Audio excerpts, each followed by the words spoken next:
Hello students, welcome back to our channel. और आज के इस वीडियो में हम स्टडी करने वाले हैं सब्जेक्ट कोड BPAC 101, जिसका सब्जेक्ट नेम है लोक प्रशासन के विभिन्न परिप्रेक्ष्य। यहाँ पे हम आपके लिए मोस्ट इंपॉर्टेंट क्वेश्चन आंसर लेकर आए हैं जो कि आपके एग्जाम में देखने को मिल सकता है। ये सभी क्वेश्चन आंसर आपके सिलेबस के सबसे इंपॉर्टेंट टॉपिक्स और चैप्टर्स को कवर करता है। तो इस PDF से काफ़ी क्वेश्चन आपको एग्जाम में बनते हुए नजर आ सकते हैं। यहाँ पे आपको बता दें, ये PDF मिल सकता है फ्री ऑफ कॉस्ट। तो PDF फ्री ऑफ कॉस्ट अगर आपको चाहिए तो उसके लिए पहली कंडीशन है कि आप हमारे चैनल के सब्सक्राइबर होने चाहिए। तो अगर आपने हमारे चैनल को अभी तक सब्सक्राइब नहीं किया है तो जल्दी से इसे सब्सक्राइब कर लें। और PDF फ्री कैसे मिलेगा, तो उसके लिए आपको ये वीडियो को कंप्लीट देखना होगा। इसी वीडियो के अंदर ही मैं आपको बता दूंगा कि इसका लिंक कहाँ अवेलेबल है और किस प्रकार से एक पासवर्ड के द्वारा उस PDF को ओपन कर पाएंगे। तो चलिए चैनल को सब्सक्राइब करते हुए इस वीडियो लेक्चर को शुरू करते हैं। और आपका कोई फ्रेंड या रिलेटिव इग्नू से स्टडी कर रहा हो तो उन तक भी इस वीडियो को जरूर शेयर कर दें। तो फर्स्ट क्वेश्चन कुछ इस प्रकार से आपका बन सकता है, लोक प्रशासन के अर्थ, स्वरूप तथा क्षेत्र पर चर्चा कीजिए। तो अगर हम सामान्य तौर पे देखिए, जब भी लोक प्रशासन की बात करते हैं तो इसका जो संबंध होगा कहीं ना कहीं सरकार और उसके कार्य और उसके कार्यों के प्रबंधन से होगा, जिसके अंतर्गत देखते हैं कि सरकार के कुछ कार्य होते हैं, उसका प्रबंधन किस प्रकार से हो रहा है, संचालन किस प्रकार से हो रहा है, उसका क्रियान्वयन किस प्रकार से हो रहा है। तो ये सभी चीजें हम लोक प्रशासन के अंतर्गत देखते हैं। और ये जो प्रशासनिक गतिविधियां होती है जैसे कि प्रबंधन, संचालन और क्रियान्वयन, तो इनका जो कहीं ना कहीं उद्देश्य होता है वो उद्देश्य होता है समाज का कल्याण और समाज का विकास करना। लोक प्रशासन में हम देखें तो इसमें जो है सरकारी नीतियां आएंगी, सरकारी कार्यक्रम आते हैं और सरकारी योजनाएं आती है, जिसका जो है जिम्मेदारी पूर्वक प्रशासनिक जो कर्मचारी होते हैं उसको निभाना होता है, ताकि समाज के विभिन्न जो वर्ग हैं उनकी आवश्यकताओं की पूर्ति की जा सके और उनकी आकांक्षाओं को पूरा किया जा सके।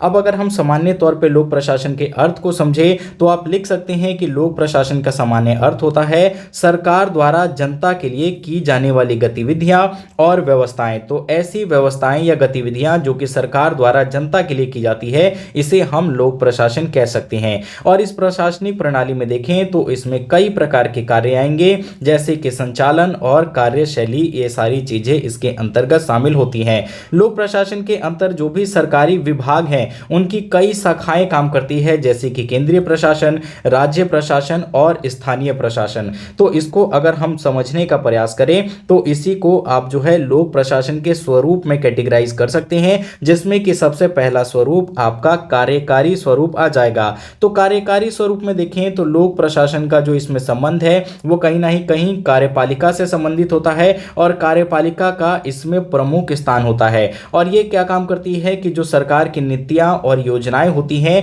उसको जमीनी स्तर पे लागू करने और जमीनी स्तर पे कार्य करने के लिए ये कार्यकारी स्वरूप उसको प्रदान करती है। और इसके अंतर्गत जो प्रशासनिक अधिकारी हैं, जो कर्मचारी हैं, वो इन कार्यकारी संस्थाओं के रूप में इसके लिए काम करती है। फिर इसका दूसरा स्वरूप आता है न्यायिक स्वरूप। तो न्यायिक स्वरूप के अंतर्गत देखते हैं कि जो लोक प्रशासन है उसका न्यायिक स्वरूप क्या काम करता है, तो वो करता है न्यायालयों द्वारा सरकारी नीति और निर्णयों की समीक्षा करने से संबंधित है। और यह सुनिश्चित करता है कि जो भी प्रशासनिक निर्णय है वो संविधान और कानून के अनुरूप ही होने चाहिए। इसके अलावा इसका एक हमें विधायी स्वरूप भी देखने को मिलता है, जो कि संसद और राज्य विधानमंडल के द्वारा बनाई गई नीतियां और कानूनों को जो है लागू करने और उसकी व्यवस्था को देखने का काम करता है। इसके अलावा इसकी पारदर्शिता और जिम्मेदारी भी लोक प्रशासन की ही होती है। तो लोक प्रशासन में देखते हैं कि कार्य जो है पारदर्शी होना चाहिए और जवाबदेह पूर्ण होना चाहिए, ताकि यह सुनिश्चित किया जा सके कि जनता के लिए जो भी काम किए जा रहे हैं वो अच्छे काम हो रहे हैं और जनता के किसी भी अधिकारों का उल्लंघन नहीं हो रहा है। अब अगर हम लोक प्रशासन के क्षेत्र की बात करें तो इसमें सबसे पहला क्षेत्र आ जाएगा इसका केंद्रीय प्रशासन। तो केंद्रीय प्रशासन में आप देखते हैं कि क्योंकि जो हमारा देश है उसमें जो सरकार मुख्य तौर पर चलाई जाती है वो केंद्र सरकार द्वारा संचालित की जाती है। तो केंद्र सरकार की जो भी नीतियां होती हैं, योजनाएं होती हैं या जो कार्यक्रम होते हैं, तो इनका जो क्रियान्वयन किया जाता है वो केंद्रीय प्रशासन द्वारा किया जाता है, जिसके अंतर्गत प्रधानमंत्री, केंद्रीय मंत्रिमंडल और इससे संबंधित जो सरकारी विभाग है वो इसके प्रमुख अंग होते हैं। इसके अलावा अगर हम राज्य स्तरीय राज्य प्रशासन की बात करें तो राज्य सरकार द्वारा जो भी योजनाएं चलाई जाती हैं तो उन सब योजनाओं को लागू करने का काम राज्य प्रशासन के अंतर्गत आता है, जिसमें राज्य का मुख्यमंत्री और राज्य का मंत्रिमंडल और विभिन्न जो राज्य के सरकारी अधिकारी और विभाग है वो सभी इसमें शामिल होते हैं। इसके अलावा आपका इसका नेक्स्ट क्षेत्र आता है स्थानीय प्रशासन। तो स्थानीय प्रशासन में ये कार्य स्थानीय स्तर पे किया जाता है, जैसे कि नगर निगम, पंचायत और नगर पालिका। तो यहाँ पे जो कार्यों का क्रियान्वयन किया जाता है वो इनके द्वारा संपन्न किया जाता है और इनका उद्देश्य होता है कि जो भी स्थानीय समस्याएं हैं उसका समाधान किया जाए और स्थानीय विकास की योजनाओं को लागू किया जाए। उसके अलावा विकासात्मक प्रशासन भी इसमें एक महत्वपूर्ण क्षेत्र है, जिसमें कि समाज कल्याण, आर्थिक विकास और सामाजिक विकास के जितने भी संबंधित कार्य होते हैं उसको किया जाता है। चाहे हम बात करें शिक्षा की, स्वास्थ्य की, कृषि की या उद्योग की, तो ये सभी योजनाओं का जो क्रियान्वयन होता है या जो कार्यक्रम होता है वो विकासात्मक प्रशासन से संबंधित होता है। इसके अलावा इसमें हमें सुरक्षा प्रशासन भी देखने को मिलेगा, जो कि हमें इसमें पुलिस के रूप में और कानून व्यवस्था को बनाए रखने के लिए जितने भी संगठन है, चाहे आपदा प्रबंधन की बात करें या राष्ट्रीय सुरक्षा की बात करें, तो उससे जुड़े मुद्दे ये सुरक्षात्मक प्रशासन देखते हैं। तो आई होप आपको फर्स्ट क्वेश्चन क्लियर हो गया होगा। सेकंड आपसे पूछ सकता है अध्ययन के प्रशासनिक प्रबंधन संबंधित विचारों की आधुनिक प्रबंधन विचारकों द्वारा छानबीन की गई, वर्णन कीजिए। तो यहां आपको एक स्टेटमेंट दिया गया है जो कि आपको मैनेजमेंट प्रशासन से संबंधित पूछता है। तो अगर हम मैनेजमेंट एडमिनिस्ट्रेशन की बात करें तो इन दोनों ही शब्दों का जो प्रयोग होता है यह कहीं ना कहीं आपको सार्वजनिक और निजी क्षेत्रों में जो कार्य किए जाते हैं, जो योजनाएं बनाई जाती हैं, जो संगठन होते हैं और जो नेतृत्व होते हैं उससे संबंधित होता है। इन दोनों के बीच में हालांकि आपको कुछ अंतर देखने को मिलेगा, लेकिन हम अगर आज के समय में आधुनिक प्रबंधन की बात करें तो जो विचारक है एक दूसरे के साथ इसको जोड़ के देखते हैं, यानी मैनेजमेंट और एडमिनिस्ट्रेशन को आज के जितने भी विचारक हैं इसको कंबाइन करके देखते हैं। ठीक है, तो इसमें अगर हम कुछ महत्वपूर्ण विचारकों और उनकी थ्योरियों की बात करें तो सबसे पहले आते हैं इसमें हेनरी फ्योल का दृष्टिकोण। तो हेनरी फ्योल जो थे इनको प्रशासनिक प्रबंधन के सिद्धांत का देखिए पिता माना जाता है। ठीक है, तो इसको याद रखिएगा, मैनेजमेंट एडमिनिस्ट्रेशन का इनको फादर माना जाता है और इन्होंने जो प्रशासन के कार्य हैं उसको इन्होंने 5 भागों में विभाजित किया। ये कहते हैं कि जो प्रशासन है उसके 5 महत्वपूर्ण कार्य होते हैं। सबसे पहले तो प्लानिंग करनी होती है, उसके बाद इसमें संगठन का काफ़ी इंपॉर्टेंट रोल होता है, फिर आदेश दिया जाता है, फिर समन्वय किया जाता है और नियंत्रण किया जाता है। तो ये इनके जो है प्रशासन के 5 प्रमुख कार्य बताए गए। और जो फ्योल थे उनका मानना था कि जो प्रबंधन है ये एक वैज्ञानिक कार्य है और इसके लिए एक ठोस ढांचा होना चाहिए। उन्होंने प्रशासन के लिए जो है 14 सिद्धांत बताए कि कोई भी प्रशासन है उसके लिए 14 सिद्धांत काफी इंपॉर्टेंट है, जिनमें कि प्रमुख बताए गए श्रमिकों के साथ संबंध, नेतृत्व की एकता, कार्य विभाजन और अनुशासन प्रमुख। तो ये इन्होंने कुछ इंपॉर्टेंट सिद्धांत बताए जो कि प्रबंधन के लिए काफी इंपॉर्टेंट होता है। इसके अलावा हमें मैरी पॉकर फॉल्टेल का योगदान भी इसमें देखने को मिलता है। ठीक है, प्रबंधन एडमिनिस्ट्रेशन में तो मैरी पॉकर जो थे इन्होंने प्रबंधन में इन्होंने एक नए दृष्टिकोण का प्रतिपादन किया जो कि सामाजिक और मानसिक पहलुओं से संबंधित था। तो ये कहते हैं कि हमें कोई भी काम करवाने के लिए केवल आदेश देना, संगठन बना देना उससे काम नहीं चलेगा, बल्कि हमें कर्मचारियों के बीच जो भी प्रशासनिक कार्य हो रहे हैं तो उनके कर्मचारियों के बीच सहयोग को बढ़ाना होगा, टीम वर्क को इंपॉर्टेंस देनी होगी और सामूहिक कार्य को करना होगा, तभी जो है हम किसी कार्य को अच्छे से कर पाएंगे। तो ये थ्योरी थी मैरी पॉकर की। इसमें हमें मैक्स वेबर का भी ब्यूरोक्रेटिक मॉडल देखने को मिलता है। तो जो मैक्स वेबर थे वो ब्यूरोक्रेसी और कागज कार्यवाही को काफी इंपॉर्टेंस देते थे। उनका मानना था कि जो कार्य है जो उनका हमें अनुशासन में काफी महत्वपूर्ण योगदान है। कौन से कार्य? कागजी कार्रवाई, जो पेपर वर्क होते हैं उसको इन्होंने काफी इंपॉर्टेंस दिया। और मैक्स वेबर कहते हैं कि इनके अनुसार जो आदर्श प्रशासन एक ऐसा तंत्र होना चाहिए जिसमें कि कार्यों का स्पष्ट विभाजन होना चाहिए, इक्वल डिस्ट्रीब्यूशन होना चाहिए, क्लियर डिस्ट्रीब्यूशन होना चाहिए कि कौन सा विभाग क्या काम करेगा, उनकी भूमिकाएं स्पष्ट होनी चाहिए,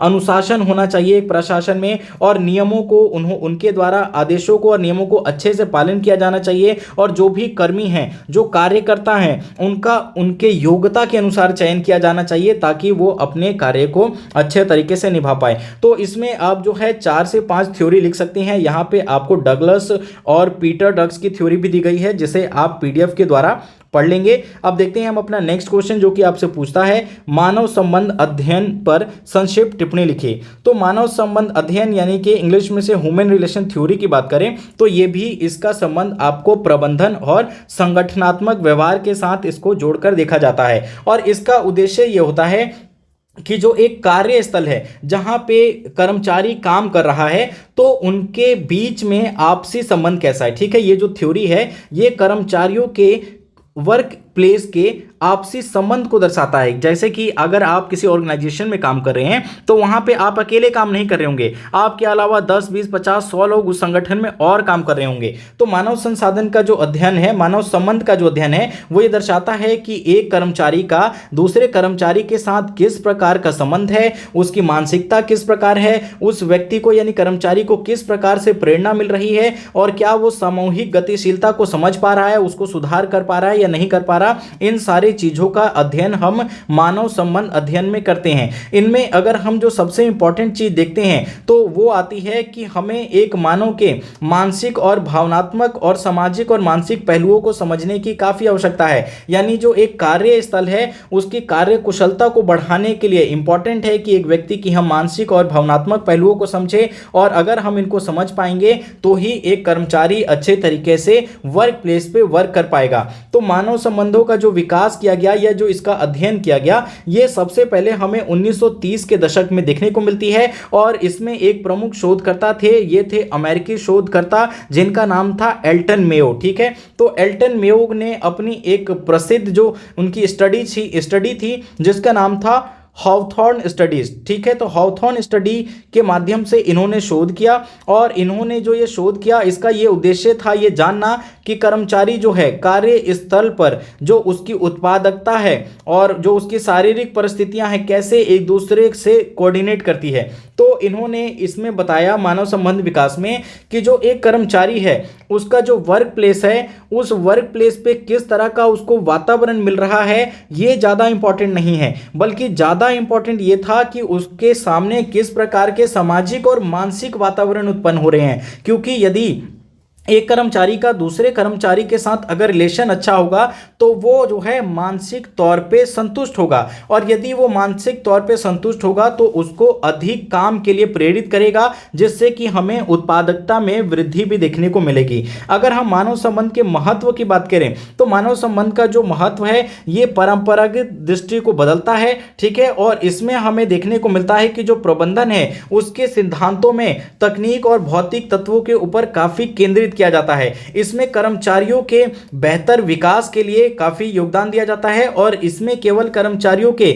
सैलरी और वेतन को इंपॉर्टेंस नहीं दी जाती, बल्कि इसके अलावा ऐसे कौन से और लक्षण है जो कि एक कर्मचारी को प्रेरणा देता है इस पे फोकस किया जाता है। जो भी कर्मचारी है यदि अपने काम से संतुष्ट होता है तो वो संगठन के साथ जुड़ा रहेगा और अपना बेहतर प्रदर्शन कर पाएगा, और उसे बेहतर प्रदर्शन के लिए लगातार प्रेरणा मिलती रहेगी। इसके अलावा एक कर्मचारी को वर्क प्लेस पे सामूहिक कार्य और टीम भावना भी होनी काफी जरूरी है। जो व्यक्ति व्यक्तिगत क्षमता के हिसाब से काम करता है वो उतना अच्छा प्रदर्शन नहीं कर पाएगा, लेकिन देखते हैं किसी ऑर्गेनाइजेशन में अगर टीम वर्क हो रहा है, सामूहिक कार्य हो रहा है तो इसका काफी बेटर हमें रिजल्ट देखने को मिलता है। इसके अलावा संचार और विश्वास भी दो कर्मचारियों के बीच काफी इंपॉर्टेंस है। कर्मचारियों को जो चाहिए कि खुलकर वो विचार विमर्श कर सके, और उनके बीच में संचार का माध्यम होना चाहिए और आपसी विश्वास का माहौल होना चाहिए। यदि आपसी विश्वास और संचार को कर्मचारी अगर महसूस करता है तो इस दृष्टिकोण से होगा क्या कि वो अपनी समस्याओं का जल्दी समाधान कर पाएगा